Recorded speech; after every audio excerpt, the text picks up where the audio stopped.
राखेलगुड़ा आम जाइलु एवं MB 26 जाइलु आम दुई गाँव लोकों सहित आम संपूर्ण भाव में कथबार्ता करूँ तांकर अभियोग शुणिलु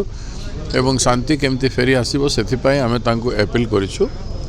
आम सांगे सब आई CLP लीडर रामचंद्र कड़म जी मंगूबाबू विधायक आमर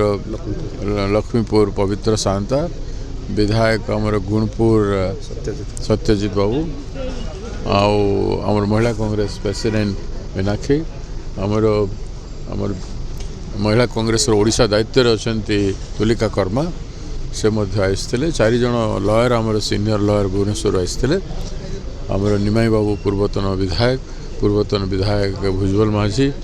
मनोरंजन त्रिपाठी आमर वरिष्ठ नेता आमर जिला प्रजापति श्रीनिवास गोविंद बाबू पूर्वतन सभापति और माल्य माढ़ी आदि आमर सीनियर लीडर मैंने सब जाते आम सांगे आम 1.5 घंटा काल सहित आलोचना कलु राखेलबेड़ा गाँव में आउे आसिक आम MB 24 समस्त 26 समस्त दुख शुणु सल्यूशन आम कौन हम आम देचु जिलापाल को न्याय देवाई विक्टिम परिवार को न्याय देवाई पटा देवाई क्षतिपूरण देवाई कहुई एवं MB 26 थैथान पुनर्वास ठीक करने कहुई न्याय देवाई कराई आदिवासी मानकर प्रति एभलिया असहिष्णु मनोभाव रखा कथा नुह तेणु समाधान आम एपिल करूँ सीरियसली आलोचना होती भी सीरियस अच्छा आशा करुच्चे जिला प्रशासन उचित पदक्षेप ग्रहण कर आसी मालकानगिरी आम सहित BCC प्रेसिडेंट आसी विधायक माने आसी समस्त विधायक अभिव्यक्त कोरापुट विधायक माने आसी जो घटनाटा घटी मालकानगिरी देखंतु एटा गोटे दुर्भाग्य कथा एटा लज्जार कथा गोटे महिला को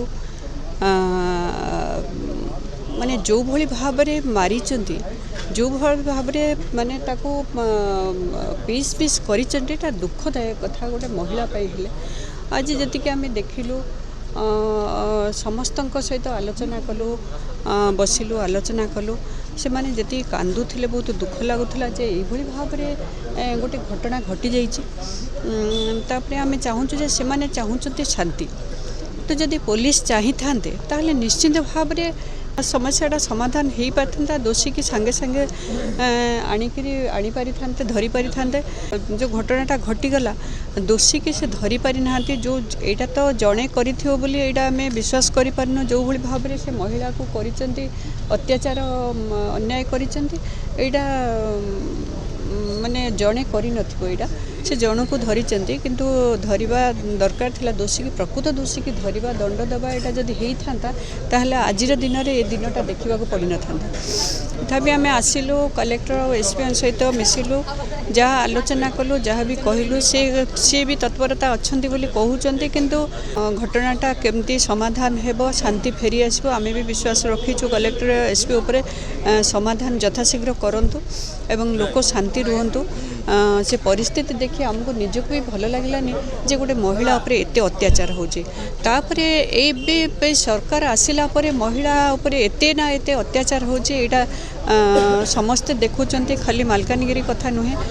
ओडिशा सारा ये अत्याचार होची काहेकि ना आमे कहबा एठी मुख्यमंत्री भी आसी थिले